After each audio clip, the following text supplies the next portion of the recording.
Chapter 601, Scaring Oneself. Above the gray fog, Klein leaned back into his high-back chair and held creeping hunger. He remained silent for several seconds. Finally, he released the psychiatrist's soul according to the specific steps. A tall figure quickly appeared by the side of the bronze table. It was a woman whose face looked somewhat blurry. Her pain and distorted feelings was apparent. Klein looked at her and asked her as though he was chatting with her. Do you still remember who you are? In the mysterious space, he could directly channel her spirit. The psychiatrist's enmity reduced substantially as she smiled bitterly. Of course I remember. I was a member of a secret organization and was planning to meet a friend in Toscarter Island. But I ended up encountering pirates on the way. Although I used my powers to resolve the disaster, the pirates who escaped informed Quilongos of the corresponding situation. In order to obtain my powers, he deliberately changed course and intercepted our ship. You can probably imagine what happened after that. Thanks to his meticulousness, I was killed instantly, unlike the other female passengers who encountered things that were worse than death. Klein fell silent for a few seconds before nodding slightly. Do you know of the ancient book known as Grosel's Travels? He believed that since Grosel's travels came from the dragons, it was possible that the psychiatrist had heard of its name or the corresponding information. The female psychiatrist thought over it carefully before shaking her head. I'm sorry, I've never heard that name before. Klein no longer bothered with the topic and switched to asking, Since you're about to dissipate and gain eternal peace, do you have any last wishes? The psychiatrist lowered her head and chuckled. I wish to be revived. All right. I know that this wish cannot be satisfied. Everything else isn't necessary. I've been dead for years. My family and friends have probably already received news of my death. Informing them again of my death will only dig up the pain of those memories. Let's leave it at that. Thank you. That should be it. Her figure quickly dissipated and vanished, leaving behind a huge golden iris that could expose the thoughts of everyone's hearts. This was the beyonder characteristic of a psychiatrist. Klein sighed and began pondering over the details of what the psychiatrist had said. She was visiting a friend at Toscarter Island alone without any family. Toscarter Island is located at the easternmost front of the Sonia Sea, and it's south of the Gargas Archipelago. That's the easternmost colony of the Loan Kingdom, while the Gargas Archipelago belongs to the Fasak Empire. What kind of friend would be there? What kind of friend is worth visiting after taking such a long trip? Although she only said that she's from a secret organization, the chances are that it's the psychology alchemists. Was she out on a mission? Klein respected the deceased and didn't wish to dig out her secrets, so he didn't probe deeper. Without any clues, he quickly stopped thinking about such matters and considered something else. After hunting down Wormtongue Mythor King, regardless of the reason, I have to leave Bayam for the time being. I've really done quite a bit in the City of Generosity during this period of time. Yes, I'll participate in about 3 Beyonder gatherings and confirm whether they are the main ingredients of Marionettis before leaving. Klein rapidly made a decision and conjured a scene of the world praying. Covering it with the gray fog, he threw the scene to the crimson star representing Miss Justice. Audrey was standing on the balcony on the 3rd floor, looking at the nearby village. The rooftops were mainly brick red in color, as they showed depictions, abstract pictures, or real pictures of dragons. Suddenly, the familiar endless void surfaced in front of her eyes. Amidst the gray fog, a blurry figure was standing high above, praying to the god above. Honorable Mr. Fool, please inform Miss Justice that she can make preparations for the transaction. I can make preparations for the transaction? He has obtained the beyonder characteristic of a psychiatrist, but he still didn't have one yesterday. The world's efficiency shocked Audrey, as she nearly forgot to thank Mr. Fool. Thankfully, she was no longer the green and naive lady from before. She had been exposed to several major matters and rapidly calmed her mind as she sincerely thanked him. She passed on the message for Mr. World to wait another 2 to 3 days as she was preparing to pay off the money she owed to Mr. Fool's Blessed. Although she had sufficient money, she had to maintain a minimum balance, otherwise it was easy for others to notice something amiss. After the illusory gray fog dissipated, Audrey silently looked down at Susie, who was admiring the garden on the first floor, before pacing around and secretly clicking her tongue. Mr. World is really terrifying. Evening in the Seaweed Bar. Having just squandered all his money at the casino, Blue Eyes Meath sat before a bar counter and ordered a cup of Lanty Proof. He was just about to raise the cup when he suddenly heard the bartender whisper to him with a suppressed voice, Wormtongue Mythor is dead. What? Who did it? Blue Eyes Meath was first alarmed before he asked excitedly, Someone is challenging Vice Admiral Ailment? An adventurer named Gehrman Sparrow. He wasn't known at all before. Who knew that he finished off Mythor? The bartender didn't hide his shock and alarm. He also killed Ozel, the real boss of Amiris Leaf Bar, Strongman Ozel. Blue Eyes Meath was just about to sigh when he frowned suddenly. Back when Ozel's men came to ask him about Blazing Danets, he had mentioned that the bosun of the Golden Dream was seen mixing in with an unknown adventurer. He had used a ritual to provide the corresponding portrait. Ozil is dead. Mythor King is dead. It's done by an unknown adventurer named Gehrman Sparrow.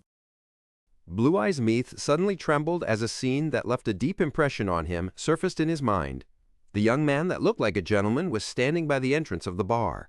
He had black hair and brown eyes, with a thin and cut face. His eyes coldly observed the customers as though he was seeking out his prey. Blue Eyes Meath shuddered and couldn't be bothered with drinking his alcohol. He got up immediately and took wide strides out of the bar.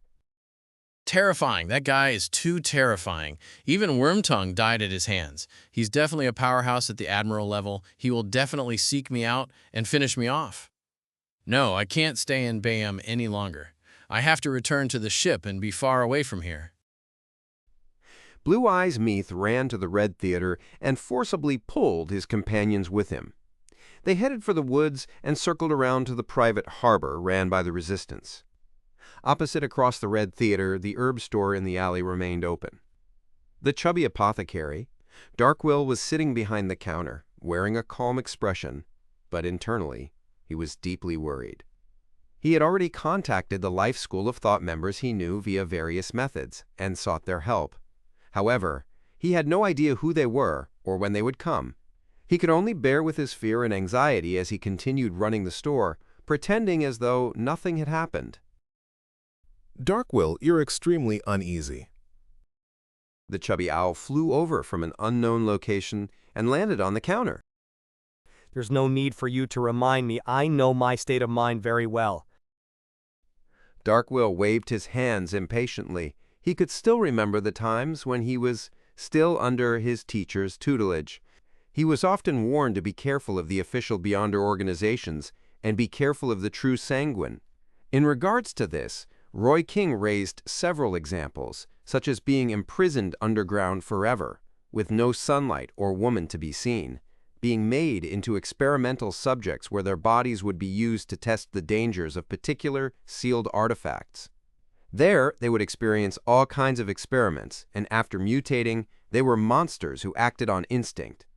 It was also possible to be sucked and eaten by the sanguine and made into puppets.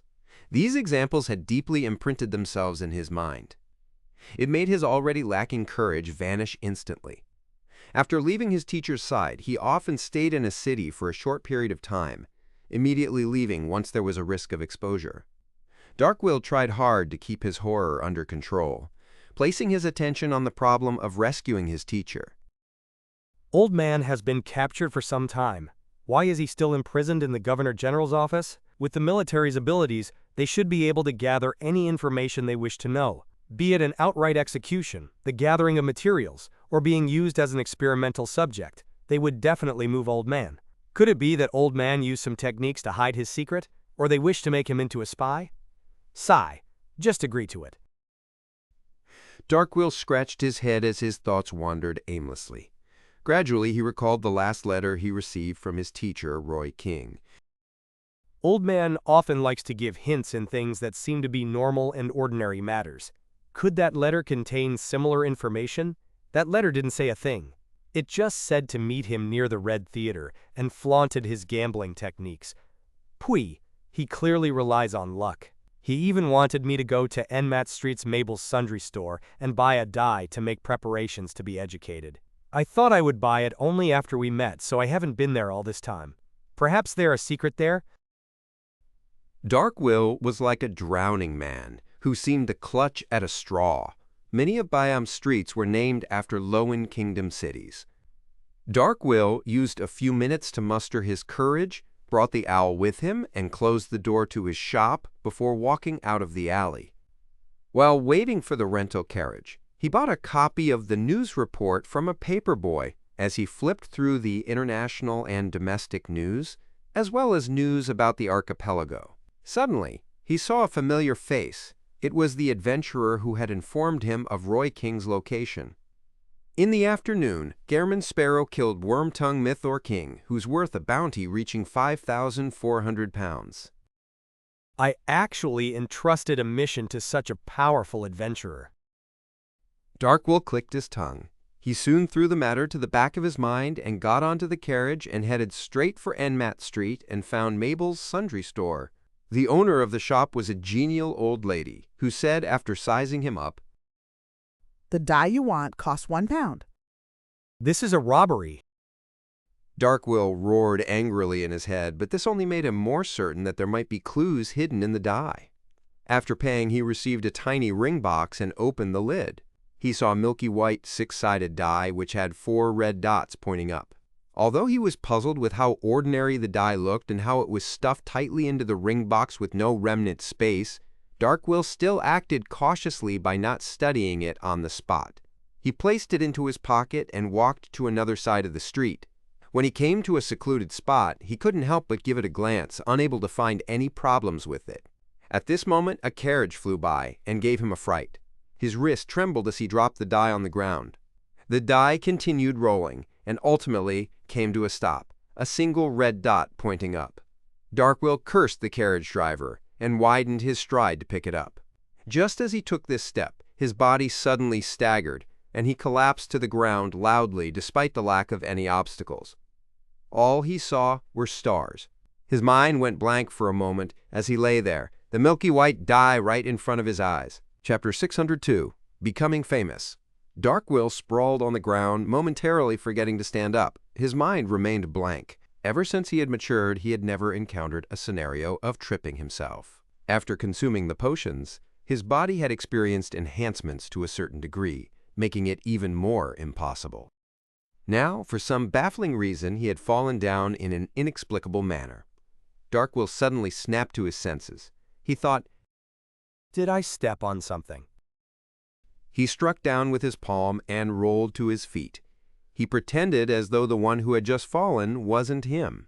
He looked left and right without finding anything odd on the ground. Filled with puzzlement, he took a few difficult steps forward to pick up the milky white die. At this moment, a patrolling constable seemed to have sensed the disturbance as he jogged over with baton in hand, while holding his other hand down on his revolver. Upon seeing this scene, Darkwill suddenly felt worried, feeling suspicious that he had fallen for a trap.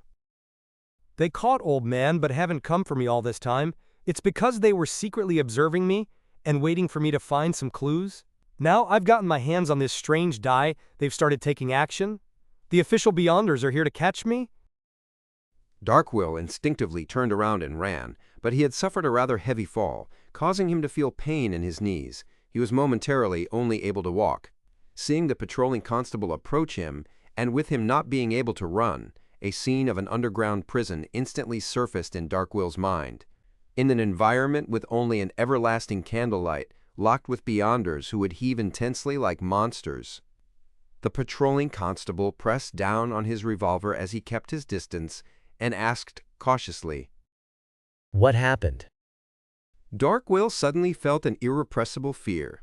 As his wrist trembled, the milky white die he had just picked up fell to the ground again as it rolled a few times. This time, 6 red dots pointed up. Faced with the constable's scrutiny, Darkwill replied with a trembling voice, I just stepped onto a damn banana skin and fell. The moment he said that, he felt his heart skip a beat. This was because there wasn't any banana skins on the ground. Darkwill thought in frustration. Damn it, I was too nervous. I should have said that I tripped myself. He decided to summon the owl perched on the roof opposite him, preparing to make a last stand. The patrolling constable gave him a glance and chuckled. Make sure to watch where you place your feet when walking. I was imagining that you had been robbed. He released his palm on his revolver, raised his baton, and walked away. In a daze, Darkwill looked at the constable's back that was opening up a gap from him. He wasn't sure how the constable had so easily believed his excuse that was filled with mistakes. He retracted his gaze and looked at the milky white die which was sitting on the ground in silence. He slowly frowned. I'm not pure Loanese. The constables here don't need to suck up to me. Could it be all thanks to this? Be it my strange fall or my weird way of convincing the constable, it was all because of this. Is this that important sealed artifact which teacher was taking care of? Darkwill quickly made certain connections as he carefully proceeded forward. He picked up the die again and stuffed it into the extremely tiny ring box. In the box, the die had no room to roll. Signaling to his owl, Darkwill picked up the news report copy, stopped a rental carriage, and hobbled up. His destination, Red Theater. The carriage smoothly proceeded forward. Because dusk was setting in, the street lamps, which were relatively far away, didn't illuminate the area much. He wasn't in a rush to study the ring box or the die inside. He patiently waited until he returned home. After entering the herb store and heading up to the residential area on the 2nd floor, he lit the wall lamp and chased the silly bird out of his room. He sat in front of his desk and repeatedly checked on the ring box and milky white die. Finally, he took out a folded piece of paper about the length of a finger segment from the bottom of the ring box. Darkwill inhaled silently as he quickly spread open the piece of paper and discovered that there were 3 paragraphs written in ancient Fasak. If I didn't appear 3 days after the appointed time, then I must have been betrayed and have been arrested. Therefore, do not seek out help from the other members of the school of thought. This is because I'm unable to determine who did it. This will bring you great danger. There is only one thing that you need to do. Bring the die to Oravi Island and hand it to the bellman, Carnot, in the port city. My teacher, Ricciardo, is hidden there. The subsequent matters will be handled by him. Don't worry that I'll divulge this secret. Once I finish writing this letter, all relevant memories would completely disappear. I wouldn't even remember having an apprentice like you until I'm rescued. Remember, try your best not to use the die. It has living characteristics. So the more you use it, the easier it is for it to awaken. It will roll itself when you aren't watching it, even without any space. When it's at 1, please trust me when I say that you'll suffer from worse than a direct death. This is because almost everything you do will end in failure, including your bed activities. Indeed, this die is very dangerous. Darkwill subconsciously sighed and immediately realized the dumb act he had done out of goodwill.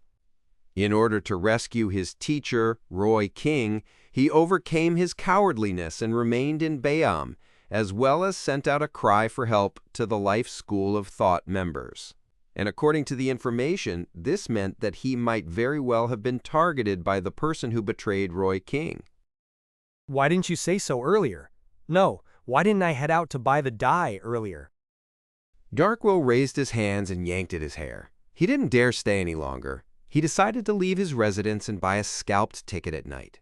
He would head for Oravi Island early the next morning. That was an island that was on the route between the Rorstead Archipelago and Toscarter Island. My charms, my revolver, my bullets. Darkwill quickly counted the items that could provide him with safety, feeling concern over his lack of combat strength. He quickly thought of an idea as he paced around and mumbled. I need to hire a bodyguard. A bodyguard. Who should I hire? How much money must I spend? Amidst his thoughts, Darkwill's gaze swept across the news report copy which he had just brought back. Suddenly, he thought of an excellent bodyguard, German Sparrow. A powerful adventurer who could hunt a pirate worth 5,400 pounds. If he's willing to accept the mission, I should be able to successfully arrive at Oravi Island if the counselor doesn't take action. How can I find him? Right. I should paste notices in the bars, where adventurers frequently appear. Darkwill nodded indiscernibly as he stuffed the items back into his packed suitcase. With this plump owl, he left the herb store once again, his heart feeling the pinch. In the seas beyond the Rorstad archipelago, in a small port belonging to Lowen, the Black Death was docked there without any scruples. It was being surrounded by 3 ships. Vice Admiral Ailment Tracy, who had just taken a hot bath, wore a loose man's shirt, and she finished the final treatment for her mostly recovered wound. To a demoness, scars weren't a thing. At this moment, the blonde female attendant knocked on the door and entered the captain's cabin after receiving permission. When she saw Tracy, her cheeks flushed red as she moved her gaze away. "Ulu." The blonde female attendant said, "Captain, a telegram was sent from Bayam to the port over here. Mithor, 3rd mate, has been killed." Tracy stopped her actions as her expression sank. She asked hesitantly, "Do you know who did it?" She had sent Wormtongue Mithor to Bayam to investigate the assassination attempt on her, firstly as a form of punishment for his dereliction of duty, and secondly to spread the news that she was heavily injured so as to lure others who harbored malicious intent into attacking her. She never expected Mithor to be able to make any breakthroughs or developments in a short period of time. After the demigod addressed as Death Consul by the Demoness of Unaging visited her, she had deliberately concealed this matter and didn't quickly inform Mithor. She allowed the punishment to continue as she felt that it was naturally for the best if his investigations turned fruitful. Even if there was nothing, she wouldn't be too disappointed either. She never thought about the possibility of Mithor being placed at risk, as it was a part of the punishment. But to her surprise, Mithor had been killed so quickly. The blonde female attendant handed over the telegram and said, "It was done by an adventurer named German Sparrow. It can be confirmed that he had used a Beyonder power similar to Dragon's Might." Tracy sneered after receiving the telegram as she spoke to herself. German Sparrow.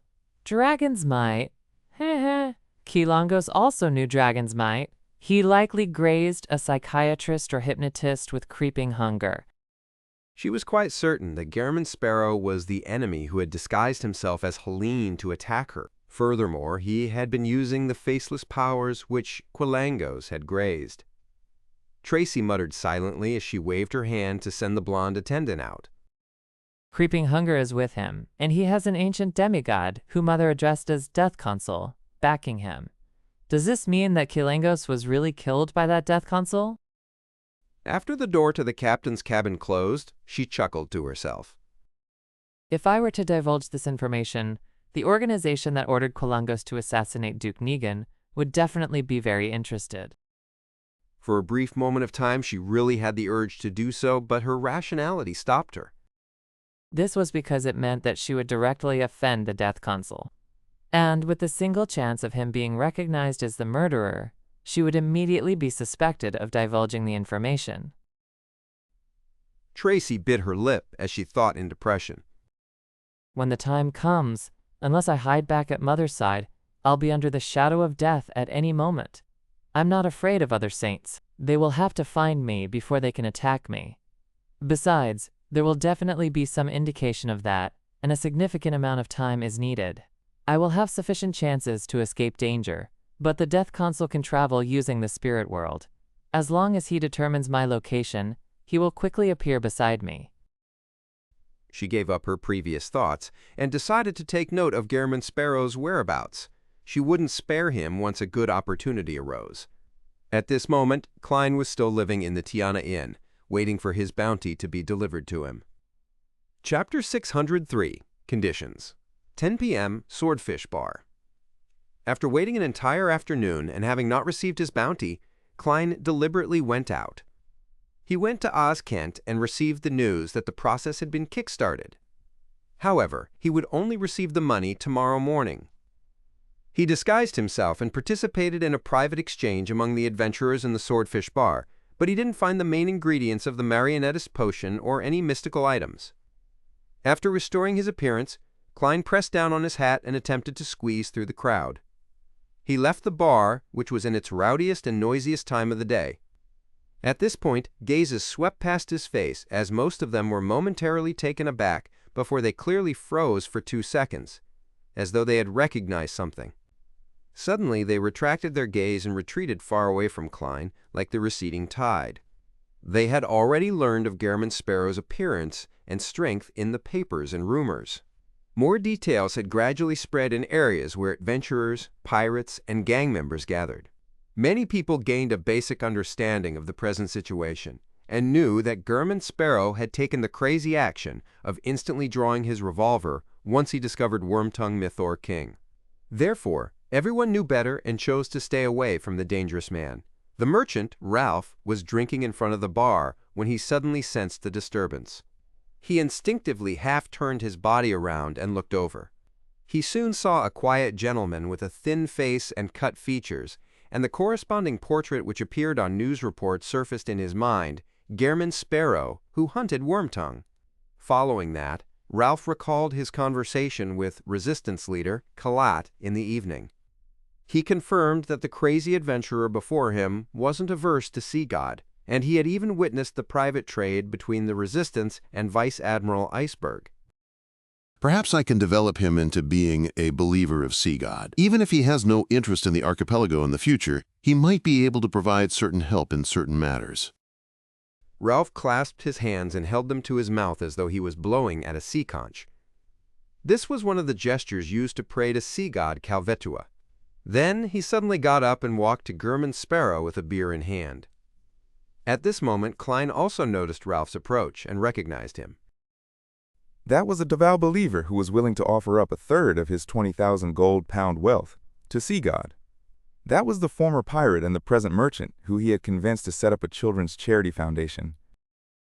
Based on the news regarding the charity foundation and his frequent pious praying, he understood Ralph in all aspects.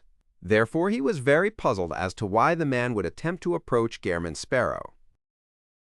He has a job to entrust to me? Things that the Resistance isn't able to do for some reason or another? Klein looked at Ralph as he slowed down his pace. Mr. Gehrman Sparrow. Ralph raised the cup of beer in his hand. Klein nodded and maintained his persona by saying, I don't know you. Ha! It's always so simple to get to know each other among adventurers. Perhaps a cup of beer is all it takes. Ralph pointed at the bar counter. Are you interested in a drink? All right. Klein was deeply puzzled as he answered simply. They sat in the corner of the bar as he ordered a cup of Southville beer. As he drank, he looked at Ralph without saying a word. Being stared at silently by a powerhouse at the level of a pirate admiral wasn't a good experience. Ralph drank a mouthful of beer to hide his high-strung nerves and laughed. I've heard about you. Before what you did today, I know that you're a true gentleman that shows no discrimination towards the natives of the colonial lands. Different things to say flashed through Klein's mind as he finally decided on a few sentences that corresponded to his persona. Get to the meat of the issue. Ralph nearly choked as he cleared his throat. Do I have the honor to introduce you to our God, the savior of the archipelago, the blessed of the sea, Calvetua? As you know, the sea is so vast, the storms are that terrifying. It's impossible to guarantee that one can defeat the various difficulties at sea and live on, even for the 4 kings. We need a God that can respond to you and hold authority over the sea and storm. Introducing me to myself, and then getting me to believe in myself. Klein resisted the urge to twitch the corners of his face as he turned to say, I'm more interested in whether you have any mystical items, the kind that has powerful offensive strength. Ralph revealed an honest smile. We don't have any. However, as long as you piously believe in Sea God, there might be a day when you would be bestowed with one. I don't have one. Don't make promises for me. Klein instantly found it amusing and laughable. He felt that he couldn't carry on the conversation. Hence, he downed his half-filled cup of Southfield beer and said, "I'll consider it." He was about to leave when the bartender suddenly came over and squeezed a smile. Mr. Gehrman Sparrow, someone entrusted you with a mission. "What is it?" Klein glanced at Ralph. Knowing his place, the latter left his seat with his beer. He was already very pleased with today's outcome. This was because he never had the intention of developing the crazy adventurer into a believer of Sea God in one try. His goal was only to let him know of the possibility and to think about the pros and cons of doing so. After the silence in the corner of the bar resumed, the bartender immediately said with a smile, He says he's an apothecary, you know. He has a mission to entrust to you. If you're interested, you can wait here for him. We will contact him with the previously established method. "An apothecary I know? The chubby Dark Will? The Dark Will who rears a plump owl? What kind of mission would he have for me? Rescue his teacher, Roy King. That isn't something I will do. The risk is just too high." As his thoughts raced, Klein decided to first figure out the details of the mission. Okay.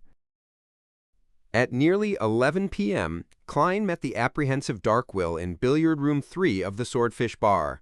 He had already changed into a rather eye-catching witch doctor robe and was dressed as a native. He was in a taraba shirt, pantaloons, and a brown jacket. As for this round-faced owl, it was perched silently on his right shoulder, observing the adventurer with his penetrating eyes. It's very similar to the feeling of how Miss Justice observes the other members of the Tarot Club. This owl might really be a beyonder creature. A spectator? Klein made a judgment as he said in a deep tone without a change in expression. "What mission is it that you have?" It's this. The chubby apothecary kept his left hand in his pocket and clenched the ring box tightly. I'll be making a trip to another island. Heh. It will probably take 3 days. Due to certain developments, I might encounter danger. Of course, it might not happen as well. In short, I need a bodyguard, and I think you're the best choice. The way you put it sounds like I'm actually not that impressive. It's just that you know a few people. You aren't rescuing your teacher and had chosen to leave Byam to seek out helpers? Or he has already been saved and the danger comes from the military's pursuit? Klein pondered over the truth behind the matter as he calmly asked, "How great would the danger be?" Darkwill's lips trembled as he said, I can't be sure. If the danger exceeds what you can handle, you can directly hand me over to the other party. This will be a promise we make now. It will not spoil your reputation. If I didn't know that you just have a nasty mouth, then I would have imagined this as a form of goading, he thought. and said, What kind of payment can you provide? Darkwill originally wished to directly give the answer he had considered long ago, but he felt hesitant for a moment. This was because the matter was indeed very dangerous. Without enough chips, he couldn't move Gehrman Sparrow into agreeing. He was afraid of the appearance of the counselor, and that before the matter reached a level of despair, his bodyguard would give up resisting. This was also the reason why he had to hire a powerhouse. Savula Shu Amak, Klein glanced at him and coldly said, You can first consider it for a moment. They, Kikwa, Brew. I'll use the washroom. Tell me your answer when I'm back. With that said, he turned around and walked to the door. Pulling the handle, he stepped outside. The way he responded made him seem experienced, having the coolness and coldness of an adventurer and bounty hunter, but in fact he wasn't really giving the chubby apothecary time to think. He was only finding an opportunity to head to the washroom to divine the matter above the gray fog. This was key to whether he accepted the mission. Once he left the billiard room and arrived in front of a washroom, he got in line before finally getting an empty cubicle. When he entered, he frowned as the dirty environment and disgusting stench left him grossed out. He nearly turned his head and left. He held back his disgust as he pulled the flush lever in contempt. As he sighed at the terrible environment for his divination, he took 4 tiny steps counterclockwise and began the ritual. Inside the billiard room, Darkwill agilely went to close the door after he saw Gehrman Sparrow's back completely disappear. He asked the owl on his shoulder. Will he betray me? No. The owl mumbled. Also, when asking me questions, be polite. Call me Mr. Harry. The fat on Darkwill's face trembled. Mr. Harry, what kind of payment do you think he will accept? I can't see through him. He's good at concealing his emotions. The owl said frankly. Darn Mr. Harry. No, darn silly bird. Darkwill cursed inwardly as he paced around and considered the chips he could offer. After a while, Klein returned to billiard room 3 and asked, Have you thought it through? He had already divined above the gray fog that the mission's danger was acceptable, and he happened to plan on leaving Byam for the time being. £800 for 3 days, as well as our friendship. I'm referring to the friendship of my teacher and his friends. Darkwill said without confidence. Klein remained silent for a few seconds and said, £1,000 for 3 days. In addition, your organization needs to help me obtain a mystical item with powerful offensive abilities. I will pay in cash based on a reasonable price. £1,000? How could I have that much? Darkwill hesitated for a moment before saying, I'll pay an advance of £300. The rest will be paid by the person I'm looking for when we arrive at my destination. He planned on getting his teacher's teacher to pay the rest. Klein nodded slightly and said, Deal. Darkwill immediately heaved a sigh of relief before puffing his face and said with a smile, Can I believe that the protection is in immediate effect? Chapter 604, A Different Enemy. Upon hearing the chubby apothecary's question, Klein smiled inwardly as he wore a stoic expression. From the moment you make the first payment. Darkwill didn't hesitate to take out a huge wad of cash as he counted it, while his heart pained for the money. Here's £300. You can carry out your promise. Klein received the notes and nodded. That wouldn't be an issue. Darkwill immediately felt relieved, as though he was a drowning person who had finally caught onto a float. Half an hour later, in the Tiana Inn, Darkwill watched in a daze as the powerful adventurer, Gehrman Sparrow, said to the reception counter, Switch us to a luxurious suite. With that said, Klein took 2 steps backward, as though giving his spot to the chubby apothecary.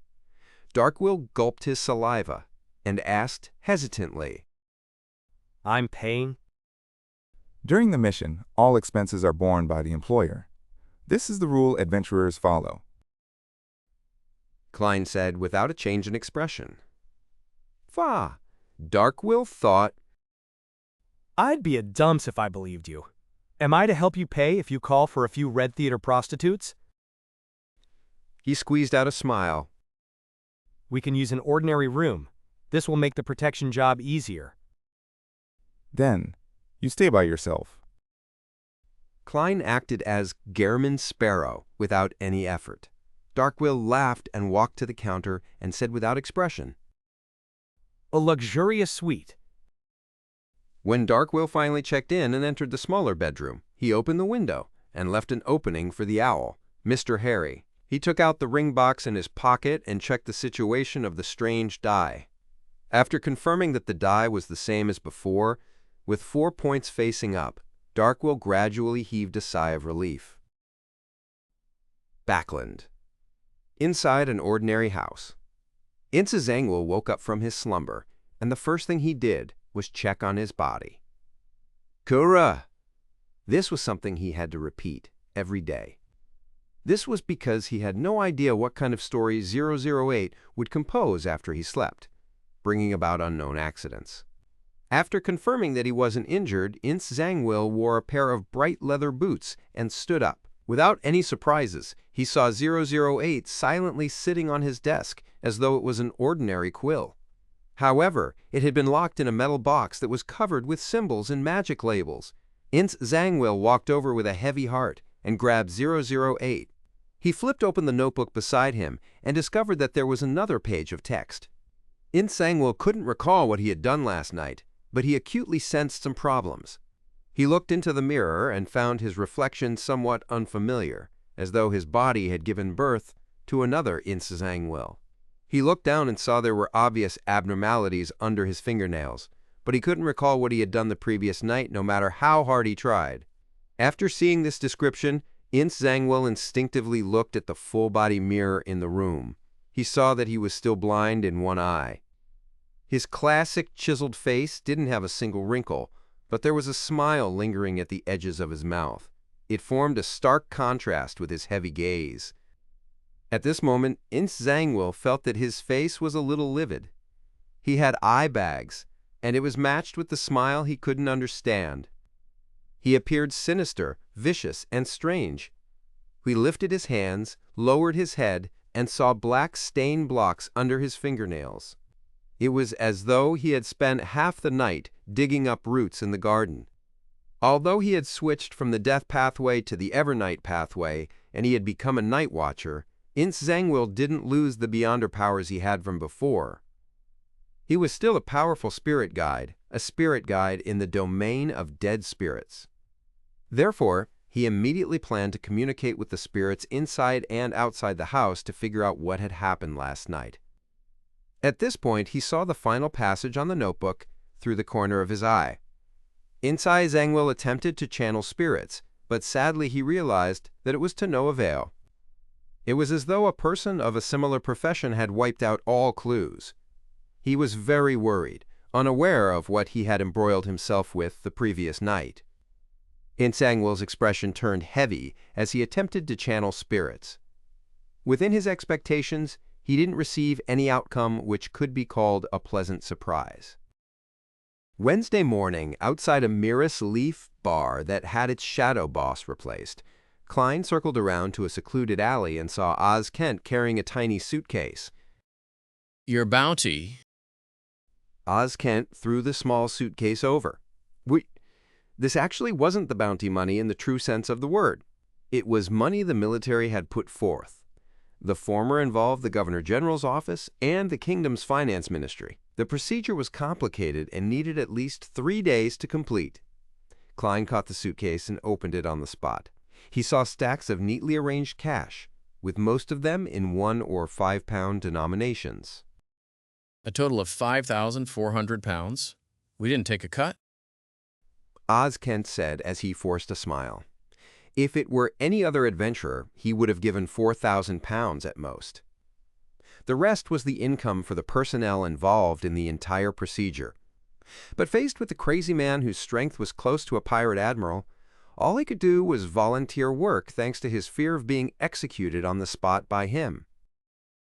The military is unlikely to fool me with fake notes.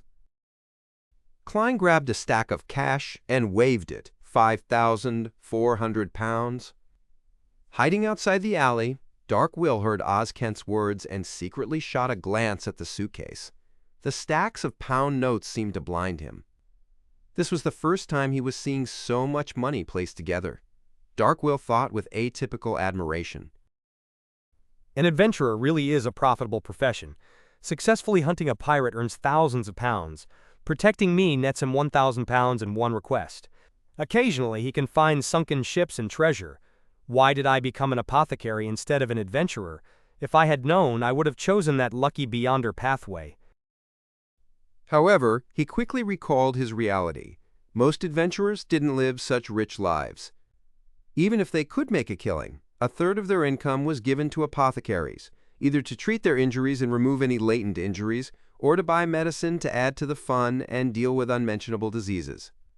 Dark Will sighed inwardly. It's still safer being an apothecary. At this moment, Klein, who had only did a rough count of the money, closed the suitcase and said to Oz Kent, I'll be leaving Byam for some time. If I have any intel, how should I inform you? You leaving Bayam? Oz Kent asked, finding it odd. Klein nodded slightly and said, I received a bodyguard mission. Oz Kent was first enlightened before he felt a baffling sense of ease. Oz Kent thought, if this madman were to stay in Byam for long periods of time, there will ultimately be a day where he causes problems. It's better to drift out at sea and fight those pirates.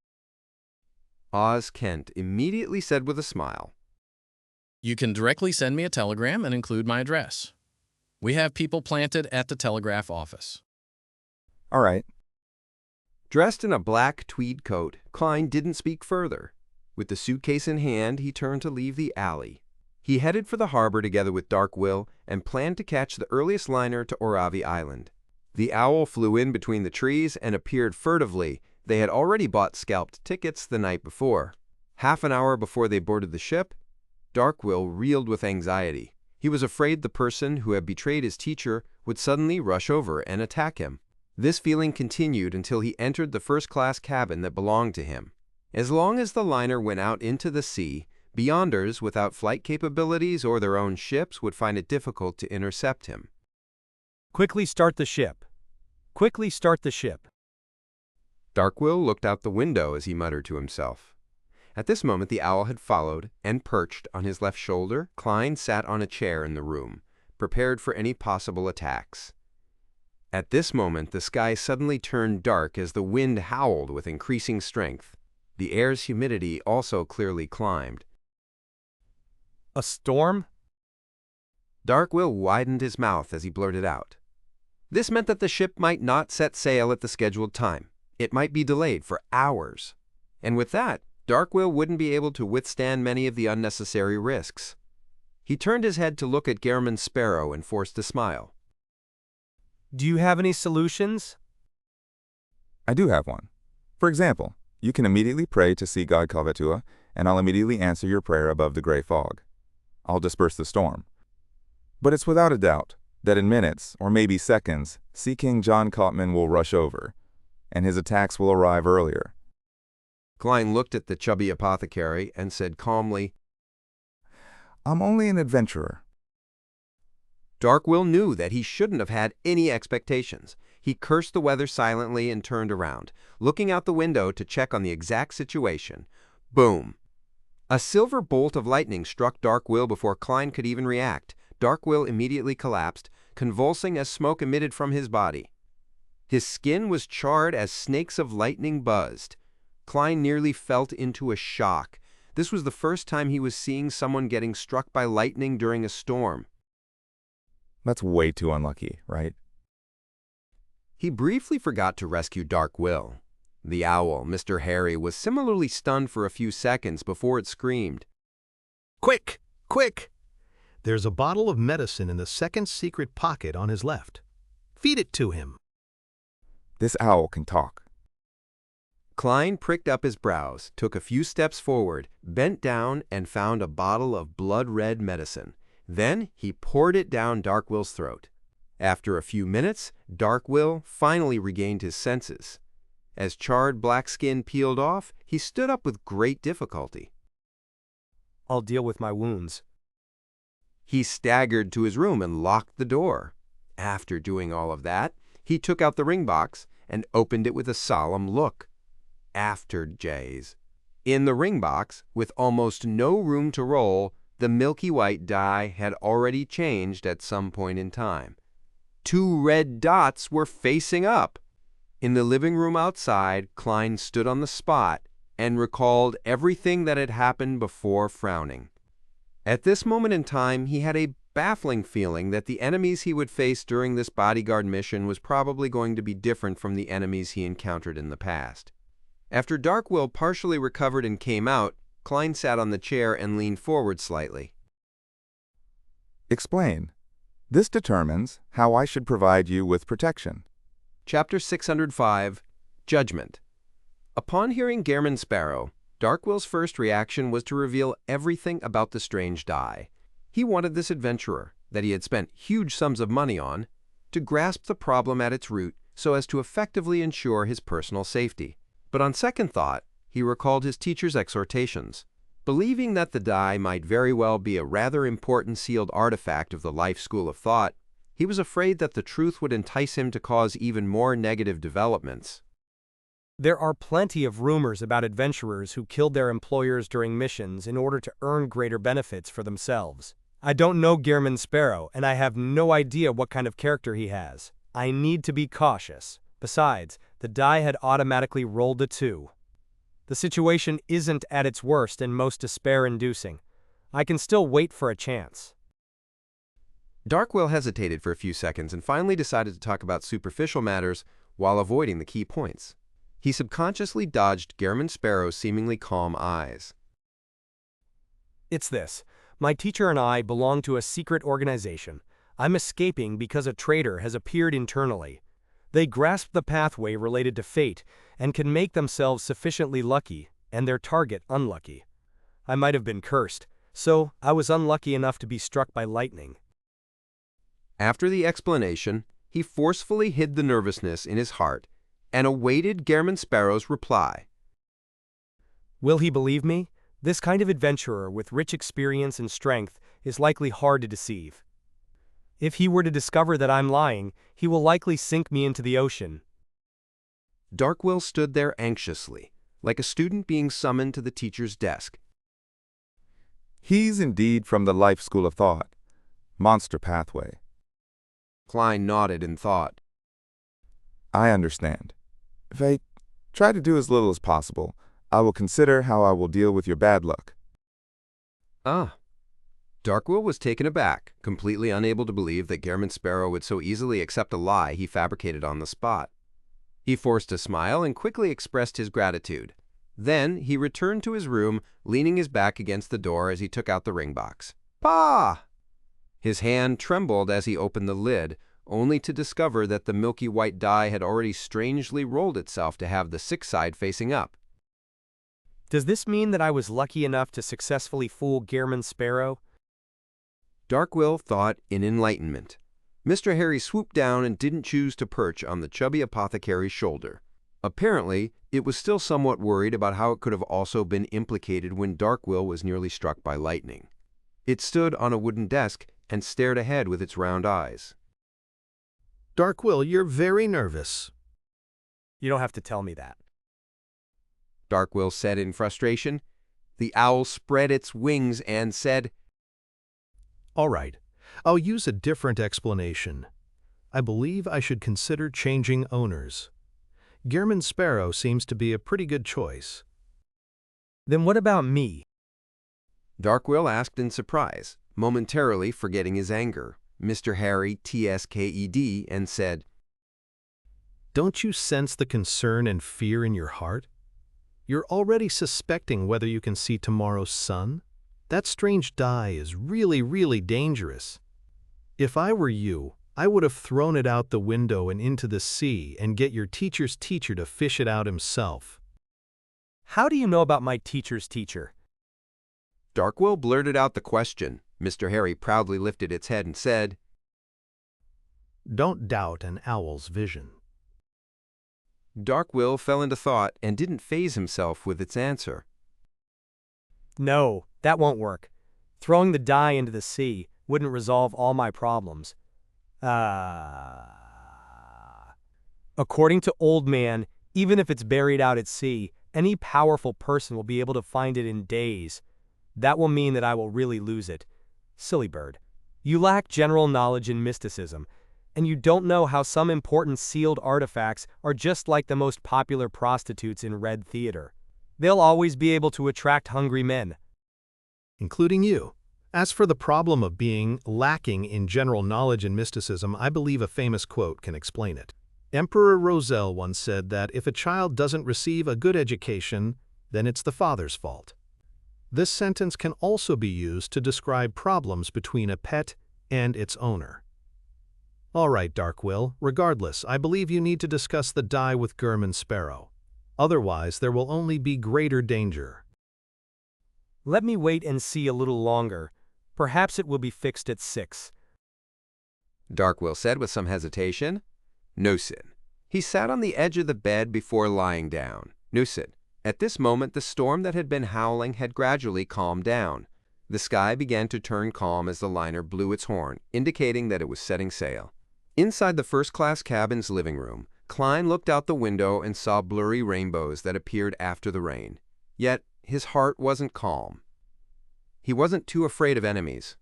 Out at sea, apart from the 4 kings and the official demigods or the pirate admirals who appeared with their fleet, there were very few matters that could threaten him.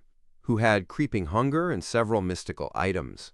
Even if the ship was sunk, he was able to escape thanks to the many charms he had from the sea god domain. But luck was something he really had no confidence in.